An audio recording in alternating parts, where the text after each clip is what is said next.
This is the K95.3 Sports Show podcast, brought to you by The Fan Zone in Wilmer's Candy Mall.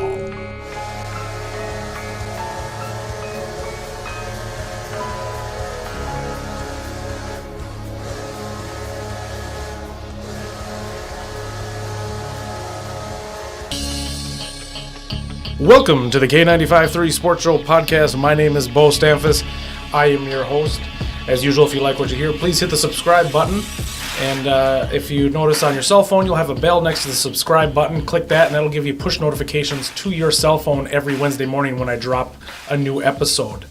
Also, thank you to the Fan Zone for sponsoring us. We appreciate that. Get to the Candy Mall and check out the Fan Zone today. All right, and our guest this week is Andy Ogdahl again because of the trade deadline for the Minnesota Wild. So I figured Andy would be the perfect person to have in to break down all these trades that happened over the last week or so. How are you doing, Andy? Doing good, Beau. Thanks. I appreciate you having me back on for a second stint here. Yeah, no, for sure, man. It's I enjoyed our talk last time, so it's good to have you on. Let's jump right into it, huh? We got a lot of action on the Minnesota Wild side, that's for sure right now. Yes, and it's gonna be fun. So, Coyle trade.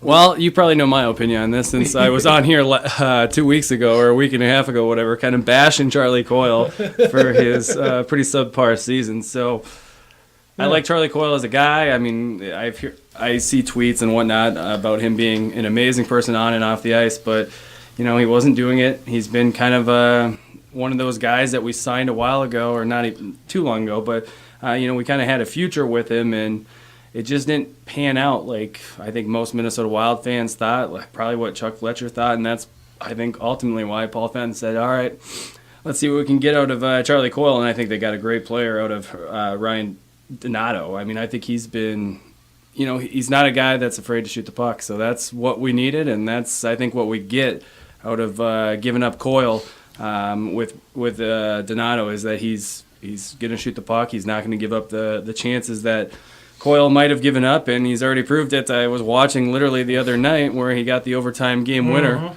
and it was, I saw a tweet from one of the Minnesota sports guys, and they said, it's amazing what happens when you just shoot the puck. It wasn't a very good angle. No. It wasn't, a hard shot by any means, but he shot the puck from an area where we just don't shoot the puck from, kind of outside the circle on the left hash or whatnot, and it goes in. So it shows you that, sometimes you just got to put the puck on net and see what happens. Yeah, and I actually, that's been probably one of my long-time complaints of the Minnesota Wild is, like I said, I don't have tons of time to watch every game or even watch a lot of games, but I do follow Michael Russo on Twitter, and I scroll through it, so I know what's happening each game. I mean, I read his tweets, and he is so detailed. So even though I don't watch it, I feel like I have. And, of course, then they'll show little GIFs of the goals scored, and I'll see that, too, on there. So it forever it's been, Wild on a 2-minute power play, no shots on goal. How can you not get one shot on goal by accident even? Yeah. So it's, it just seems like we're always, and that's another thing too, just even shots on goal for the entire game. Minnesota always gets outshot. I know it's got to be 80 to 90% of the time they get outshot. It definitely feels like, and I think, that's kind of been the mentality of Minnesota for a while, is that defensive mind first, but it just goes to show it hasn't done us any good. It's good to play. You got to play defense. Oh, you do. Yeah. Defense wins championships. I'm a firm believer of that, but defense can't win a championship if you don't score any goals or if you don't put the puck on the net. And that's what I think Donato brings to the team that, Charlie Coyle, we thought he would kind of do, just never really did. So, and not to mention you're giving up some money, or you're saving money by getting Donato. And Donato's 22, Coyle's 26, 27. Yeah, so and he was owed quite a bit of money, or still owed some 26. money for another year or two. So he saved some cap space on it. Gets a young guy. He's been on Team USA. And he made a pretty good impact when he played for Team USA. He was roommates with Greenway? Yeah. So he's got a pass with Greenway too, and it's already kind of showed. Greenway's got a tally since Donato's joined the club. I mean, he's already made an instant impact. He's got a couple assists. He's got the game-winning goal in overtime. He seems to be a good fit. I saw stat, the first 3 games he won, they have a game hat or whatever, the hardest worker, whatever it is, and he won it 2 of the first 3 games. Yeah. I mean, and so he's an instant impact, which is what we desperately needed as a Wild team. Exactly. Just I just felt, I can't remember if I mentioned it a couple weeks ago when you were on, but we were just stale. I feel like the Wild was stale. He comes in, like you said, 3 games, 1 goal, 3 assists, plus 3 overall. He's been really solid, and he's bringing that different style to it. And I've always wanted that too. I've always wanted the quicker offenses because it seems we haven't had that either, and that goes back to the shots and stuff like that. And that's been my trouble with Zucker, is he hasn't been shooting as much as he used to. But now if we get Donato in there and we've got the other pieces coming up that we'll be talking about soon, I really do feel like this is the start of hopefully a little turnaround for them. And like you said, younger, cheaper. Guy that'll put the puck on the net. Yeah, exactly. A guy who's not afraid to shoot, which we need. I really liked that trade. I really liked that trade because, like I said, with Coyle, it just seemed like he was just, he could never get over anything. I mean, he 21 goals back in 2015-16 season. Always since then, 18-11, and then only 10 this season. I mean, that goes to show you. That's when we signed him, I'm pretty sure, pretty close to that year that he kind of broke out, and that's what we wanted. That's what we needed out of Coyle, was the guy that, scores 20-plus a year, and then, has another 15, 20 assists on the back end as well, or even more. And it worked for 1 year, and then I don't know what happened, and he just kind of kept going downhill. So I think it was the right time to make the move. Like I said, I've been a Charlie Coyle fan before, but I think you're a new GM and Paul Fenton to come in and make a move like that. It's a big move, but it's a smart move, and I think it's trending in the right direction. That's the direction the Wild need to go. Yes, and obviously, that was one big name that was traded. We had another trade just yesterday, just before the deadline, and that was Mikael Granlund, of course, to Nashville, and we get back Kevin Fiala. Yeah. Right? Am I saying that right? Yep, you are. Okay, good. Yeah, I've been practicing. And, Kevin Fiala is a guy that Paul Fenton knows very well. I pulled this stat up today. He was actually the guy, Paul Fenton was, that actually announced the draft pick for Nashville when they picked him. 11th overall in 2014. Yep. So, I mean, he's a high draft pick. He's got potential. This year he's been, not as great as he was last year. He's still a young kid. But last year he had kind of a breakout season. I got 23 goals, 25 assists last season. So it was a great year. 48 points. Nice. At a 21-year-old. Unbelievable. So this year he's kind of came back down to earth a little bit. He's at 10 goals, 22 assists. But, leading up to that, Nashville hadn't been as dominant as they were last year. They're good this year again still, but they weren't. The Nashville team as a whole has taken a whole step, not just they're not sitting so far ahead in the West like they were, at this time last year. So I think that makes an impact too. So I think that's another reason why Paul Fenton went out and got Kevin Fiala. And Granlund, that's a Minnesota name. I think I was telling you this before the show. I had a couple people on Twitter going a little crazy about Granlund leaving because he took him right when he came out of Finland, and he's been a core piece of our, like you said, young core for quite some time. Is that Coyle, Granlund, Zucker, whoever you want to throw in that third spot, and to get rid of these 2 guys is a big move. But you're a new GM in Paul Fenton. Granlund turns 27 tomorrow. He's owed $5.75 million, so that's a good cap space. And now you're bringing another guy, Kevin Fiala, who's 22 years old. You're saving on the cap space. I saw, just in the few trades Paul Fenton's made, he's freed up $9.2 million. That's what I think is going to be the what's really going to point if we win these trades or lose them is what he does now with that the $9+ million that we're saving on this. Yeah. Because that's going to be the key. We were up against the cap hardcore over the last year, so freeing that up, that makes us, sign a few more of our younger talent, but then also look to see if there's a free agent out there that we can bring in. Exactly. I think that's that's almost the biggest part of this, of the trades, I believe, immediate trades, because these guys, I feel, are still going to pan out, but nice immediate impact will be this offseason with that extra money. Exactly. So he freed up $9.2 million, but both guys are unrestricted free agents at the end of the year, so he's got to re-sign both of them. But, if you look at the numbers that we're paying Coyle and Granlund, we they're should not be gonna- able to yeah. save Yep. a couple million, several million, Yep. and that goes, like we said a couple of weeks ago, that goes a long way in hockey. This isn't baseball money we're Yeah, talking. yeah, exactly, Where, isn't where Manny Machado is getting $300 million over 10 years. I mean, Yeah. this is hockey money where it's, every dollar counts a little more. So I think that is going to be a huge thing in the offseason and moving forward, like you said, to see if these trades pan out is what do we do with this freed up kind of cap space. Yeah, and I read Fiala's got some speed to him too. Yeah. He's a little more speedier. Once again, another thing I feel Zucker's got some speed, and you can see when except for this year where he's been off and on. Hopefully this will help free him up a little bit now that he's not in trade talks or at all. So hopefully that picks it up. But I like the speed. I feel that speed kills most of the time than it doesn't. Definitely. And definitely a plus. Yeah, definitely a big factor. You got to be fast on the ice. I mean, that's how kind of the NHL has transitioned. You don't see so many of those big enforcer Yep. kind of fighting kind of guys. They've stepped back from fighting and they've really turned the game into a more speed, shoot the pucks, analytical type of game. Yep. It's turning even, I think all sports in general, especially baseball, but hockey now is kind of getting that analytical More the thing skills. where you want a fourth line that's got guys that can stick handle and shoot the puck and that are fast enough where you're not throwing a 6'5", 250 guy out there that is out there to knock some bodies around. I think that's still important, but it's not as important anymore. Yeah, no, in today's NHL. No, I agree. I agree with you there. And I guess I didn't when I was looking at this trade.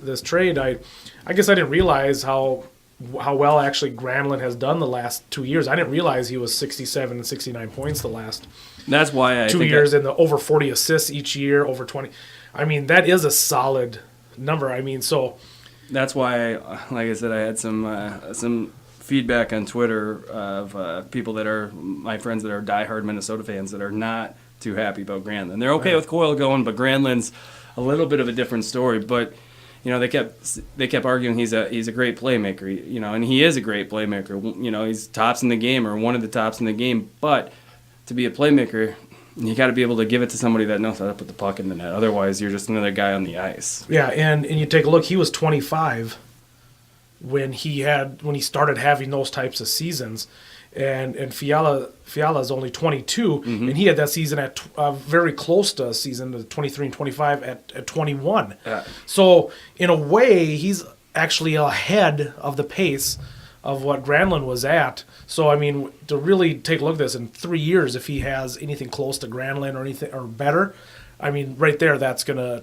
show that the trade was worth it because Granlund would have been in his 30s by then. And for sure, I think that's going to be what we look at a couple years down the road to see is this trade, did it pan out like we thought it would? But if you look at the numbers, which like we're saying analytical here, I mean he's younger, he's faster, he's got that potential. He's put up a big season already at 21, so I think there's room to grow or at least hit back to last season numbers for Fiala. And if that's the case, we're sitting pretty good. I mean, he's almost going to be a wash, in terms of Granlund and what he's done. And then Granlund's owed so much more money, and he's a little older than Fiala. So I think that's the future of where we're going with the Minnesota Wild. Yeah, no, I enjoyed it. There was one other small trade. We sent the old man Matt Hendricks back to Winnipeg. Yeah.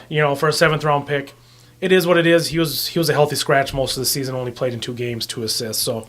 He's not a huge impact player. He's one of your older veteran guys in the locker room, just kind of trying to lead by example, teach the young guys what they should be doing, what they shouldn't be doing, how they should warm up or prep for games. And that's kind of what his role was. He's not going to be out there scoring goals or even really putting up any points. Yeah. He's just got that veteran presence. So I'm okay with that too, especially since you're kind of shipping out some other Coyle, Granlund, somewhat veterans and bringing in some new guys. So definitely a lot of new blood in the locker room. Yeah, no, I figured at least mention that one.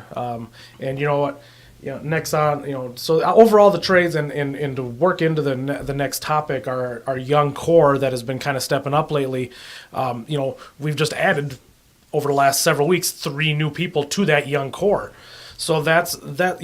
I feel like 6 years ago we were looking at those people that we just got done trading, and and we're, Nino and Granlund and Coyle, and we're like, these guys are the future of the Minnesota Wild. These guys are the future. Yeah, I think we talked about that. We compared it to Buxton and Sano exactly a little bit when we talked 2 weeks ago, and there's like, oh, when is it coming?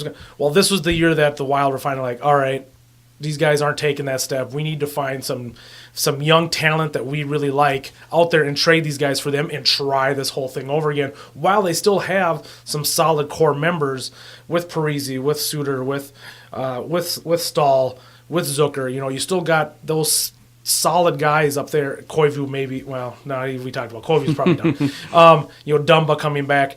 So we've got 5-6 guys that are actually pretty solid. So we get the new 3 young core come in. If they work up to those guys' levels, I think we're going to be trouble for it, and especially with the rest of the young core that we have. With Greenway and Cunnin, right? Yep, Cunnin and Eriksson Ek.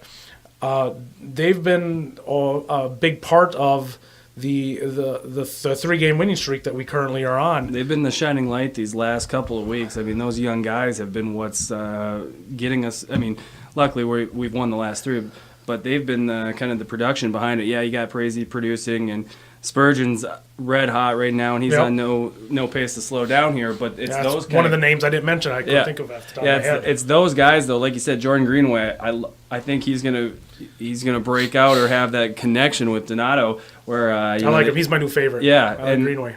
I saw something. We were talking Greenway the first time, and they were putting up his rookie stats because technically he's a rookie with first full year, but. I mean, his numbers actually as a rookie are incredible. Jordan Greenway. So I think he's a great guy. Like we said before, big body.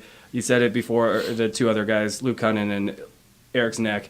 Those guys have taken huge steps forward for the Wild, and that's what we're going to need if we're going to make any run in the playoffs. If we're going to try to get to the playoffs, I mean, that's our fight right now is getting to the playoffs. So those young guys plus the new young guys we got in. Now it's up for that first line. Parise and. Suter, on the defensive end, Zucker, and those kind of guys to kind of lead by example or kind of take the leadership role, because you just shipped off some guys that kind of had a little bit of leadership role in the locker room, and now you brought in younger guys, so you need those veteran players to kind of lead these young guys. But I think we're heading in the right direction. They've been on the young core has been on fire as of lately, and that's what we need to keep winning these games. Yeah, no, I agree. It's that. I mean, it sounds kind of dumb to say it, but that's the future. It literally is the future. And like I said, just that infusion of the new blood with the other young blood that's kind of coming up, and the old veterans. I'm actually a little bit excited about the rest of the season. They got 19 games left, I believe I saw. Yep. Right. And play Winnipeg tonight. That's a big game. Yes, that is going to be a big game. And looking at the playoffs, we're at 66 points.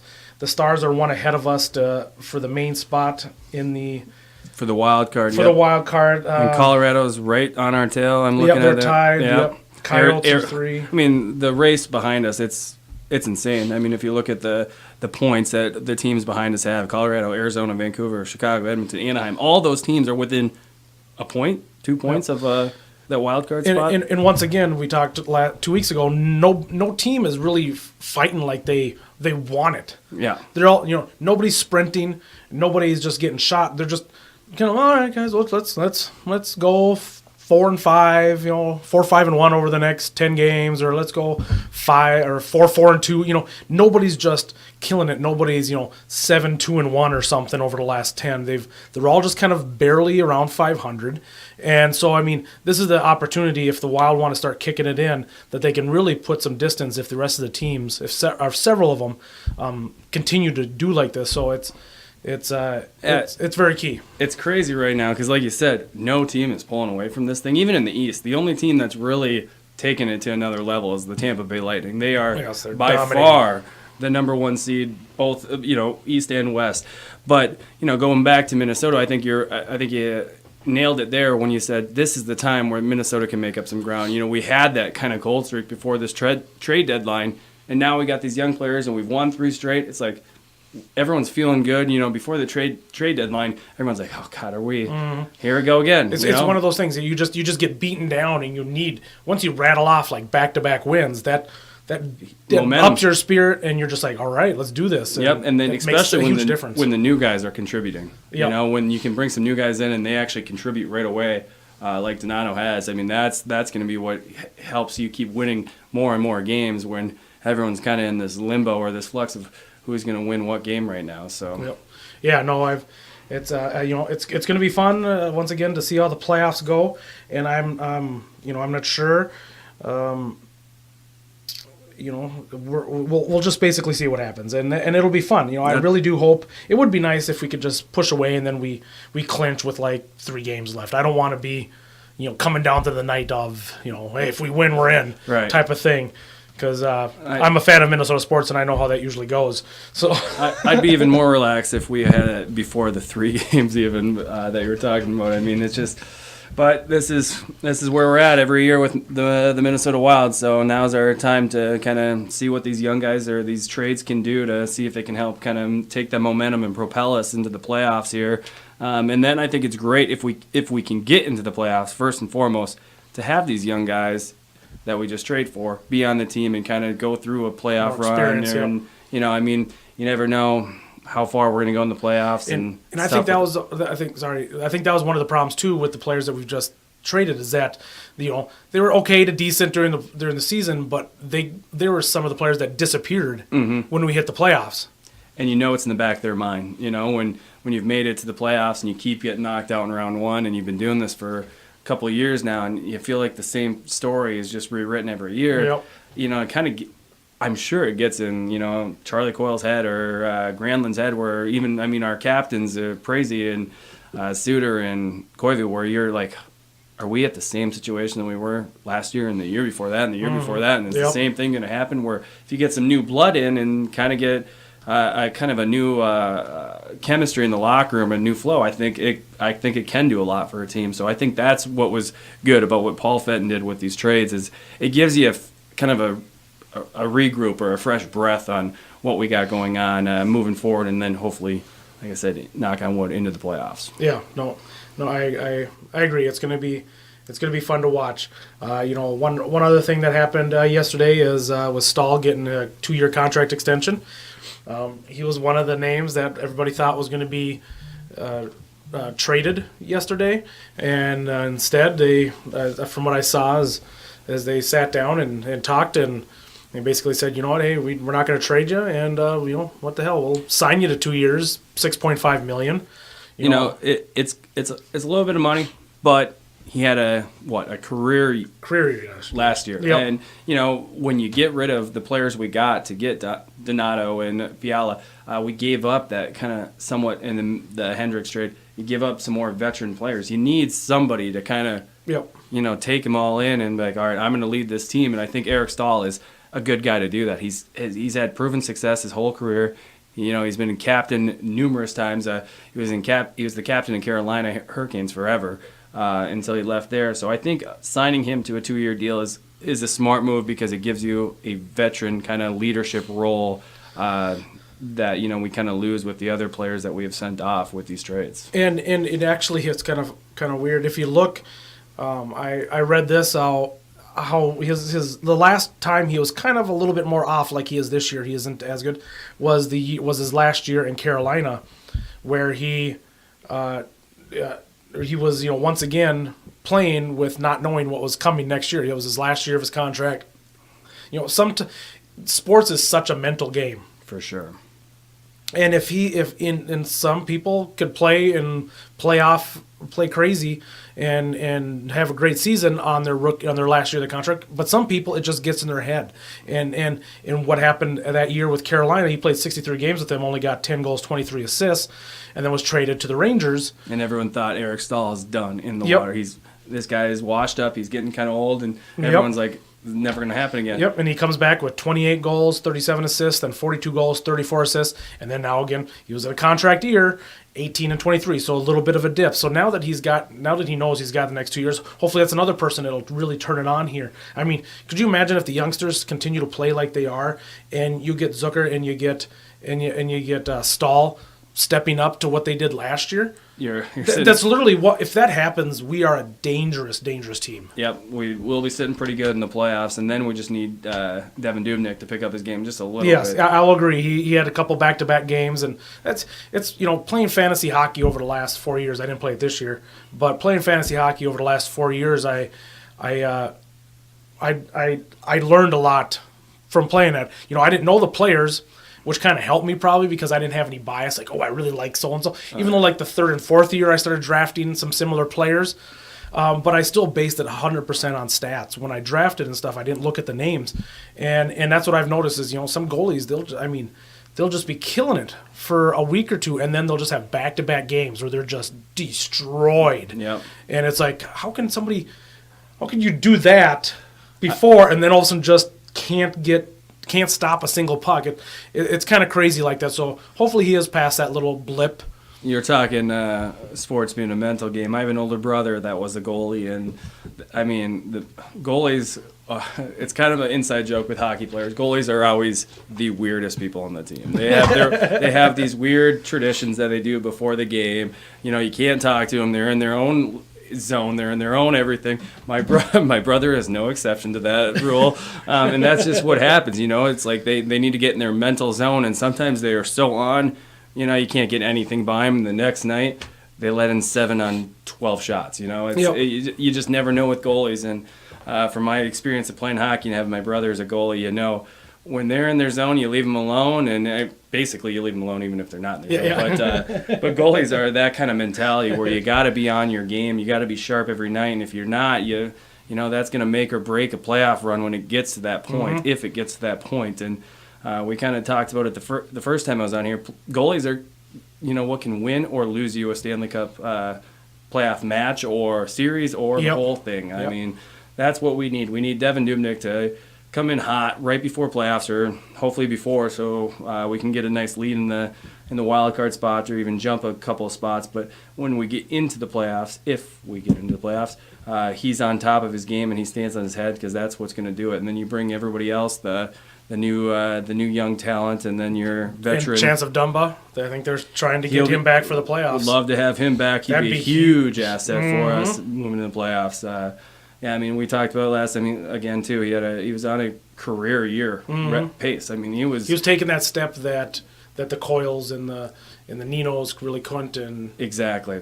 Yep. So I think I think we're sitting in a pretty good spot as the Minnesota Wild.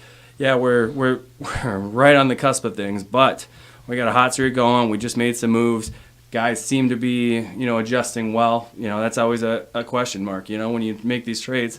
How are they going to fit? Are they going to step in and put up points? Are they going to fit in the locker room? And so far, from what I can tell as an outside fan looking in, it looks like it's a pretty good fit, and it looks like everyone's kind of taken to the new guys. And it's bringing excitement to the team. That's what's great. Fresh blood. I mean, here we go. Now we got some guys that are, wanting to shoot the puck, wanting to score, where that was kind of our problem. So I think it's the right moves were made.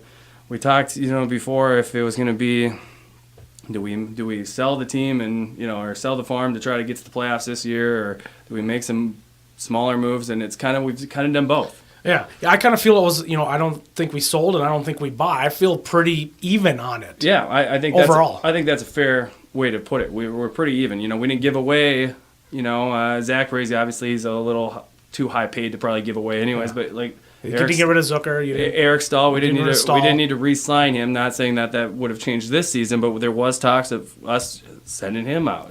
So to keep some of our veteran leadership and the guys that have been performing is, I think, a good sign moving forward. And then you bring these young guys in that have also been putting up the numbers, which just bodes the good things if you're looking in the future here. Yeah, no, I agree. I'm excited for the rest of the season. I'm excited to see what the off season comes up. With a little extra money that we're going to hopefully have. And it's like I said, it's bringing excitement to the team, and that's a good thing for the Minnesota Wild.